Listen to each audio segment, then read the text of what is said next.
वाह नेताजी, गजब गजब ट्रिक लगाया आपने। क्या शानदार राजनीति चल रही है उत्तर प्रदेश में। और राजनीति ऐसी कि दो जातियां जो साथ बैठते उठते थे उनके बीच खाई, गहरी खाई बना दिया गया। और ये करने में कुछ ज़्यादा कुछ करना नहीं पड़ा, बस एक कॉन्फ्रेंस करना पड़ा और जो विक्टिम थे, जो पीड़ित थे, उनको पारितोषित कर दिया गया। बावजूद बदले, इसके बदले अगर उन अपराधियों को जिन्होंने कथावाचकों के साथ अपमान किया था, अगर उनको इतनी ही एनर्जी के साथ उनको सज़ा दिलाने में ये एनर्जी लगाया गया होता तो शायद उत्तर प्रदेश में आज स्थिति कुछ और होती। शायद दो जातियों के बीच खाई न पनपती। इटावा में जो घटना हुआ है उसका घोर निंदा, जितने निंदा किया जाए कम है। कथावाचकों के साथ जो अपमान हुआ है, कथावाचकों का जो अपमान हुआ है, उसकी जितना निंदा की जाए कम है। और उनको सज़ा भी मिल रही है। जितने अपराधी थे, जिन्होंने ये किया है कुकृत्य, उनको सलाखों के अंदर पुलिस ने डाल दिया है। धाराएं तो ऐसी लगी हैं कि सत्र बीत जाएगा, जमानत नहीं मिलेगी। मगर सब कुछ ठीक हुआ, मगर एक चीज़ गलत हो गया। उस घटना के बाद, उस निंदनीय घटना के बाद अपराधियों को तो अरेस्ट किया ही गया, अपराधियों पर कार्रवाई की ही जा रही है, मगर इन सब के बीच एक चीज़ गलत हो गया और वो चीज़ है यादव ब्राह्मणों के बीच खाई बना दिया गया। महज एक कॉन्फ्रेंस से, एक प्रेस कॉन्फ्रेंस से एक उत्तर प्रदेश के बहुत बड़े नेताजी आए अपने दल बल के साथ और उन्होंने जो विक्टिम थे, जो पीड़ित थे, उनको सम्मान दे दिया, प्रोत्साहन दे दिया। मैं नाम ले रहा हूँ, वो नेता समाजवादी पार्टी के वर्तमान में सर्वोच्च नेता, कर्ता धर्ता माननीय श्री अखिलेश यादव जी थे। अखिलेश यादव जी को लेकर, उनकी दूरदर्शिता को लेकर मेरे मन में रत्ती भर संदेह नहीं है। मैं व्यक्तिगत तौर पर उनको एक दूरदर्शी नेता और एक उत्तर प्रदेश में एक विकास पुरुष के नाम से मैं जानता हूँ।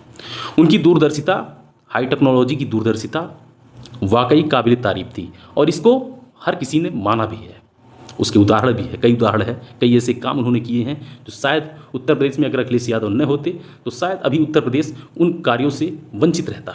मगर अखिलेश यादव के इस रवैये ने, इस कदम ने थोड़ा चोट पहुंचाया है उन लोगों को, जिनके अंदर उनको लेकर के एक सॉफ्ट इमेज थी।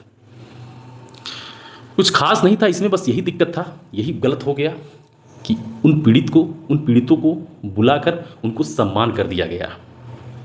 यही एनर्जी अगर उन अपराधियों को सज़ा दिलाने में आपके कार्यकर्ता और आप, यही एनर्जी अगर उन अपराधियों को सज़ा दिलाने में लगाते आप, तो शायद दो जातियों के बीच ये खाई न पनपती। इसके परिणाम दूरदर्शी होंगे, इसके परिणाम बहुत दूरगामी होंगे। या तो आप खुल के बता दीजिए कि यहाँ बिहार में चुनाव है, इसलिए हमें ये लगे हाथ मिल गया, ये मुद्दा, इसको हम भुनाना चाहते हैं। ठीक है, राजनीति अच्छी बात है, राजनीति करनी चाहिए, राजनीति होनी चाहिए। इसके पहले भी तमाम इस तरह से विषयों पर राजनीति हुआ है, मगर जातियों को लेकर के, दो जातियों में इस तरह से गहरी खाई बना देना, ये कहाँ तक आप सही देख रहे हैं? उत्तर प्रदेश के हित में ये कहाँ तक आपको दिख रहा है? मैं पूछना चाहता हूँ आपसे, उत्तर प्रदेश के हित में ये कहाँ तक दिखता है? आपको पता होगा कि श्रावण का महीना लगने वाला है और सावन के महीने में ब्राह्मण शिव जी का अभिषेक करता है, करवाता भी है। और आप ये भी जानते हैं कि ये अभिषेक दूध से भी होता है, बल्कि यूं कहें कि दूध से ही मुख्य रूप से अभिषेक होता है श्रावण में। बाकी आपको पता है कि दूध कहाँ से आता है? ब्राह्मण यादव भाइयों से ही दूध लेकर के अभिषेक करते हैं। कम से कम इस चीज़ को तो ध्यान में आपको रखना चाहिए था, इन सब बातों को ध्यान में रखना चाहिए था। अभी इटावा में फिर कल की घटना है कि एक ब्राह्मण कथावाचक को मार दिया गया। इसलिए मार दिया गया क्योंकि यादव कथावाचक की पिटाई हुई थी, इसलिए ब्राह्मण कथावाचक को भी मार दिया गया। ये खाई इतनी आसानी से नहीं पटने वाली है, इतनी आसानी से नहीं ढपने वाली है। ये घटना बहुत ही निंदनीय है। वर्तमान के परिदृश्य में, वर्तमान भारत में, वर्तमान उत्तर प्रदेश में ऐसी घटनाएं किसी भी जात के साथ अगर हो, वो घोर निंदनीय है।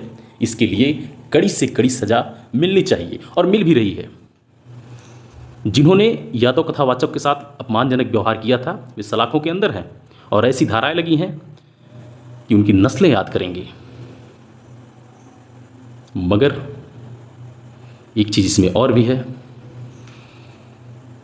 कि उत्तर प्रदेश में ये घटना एक बहुत बड़ा घाव दे गया है जिसको भरने में समय लगेगा।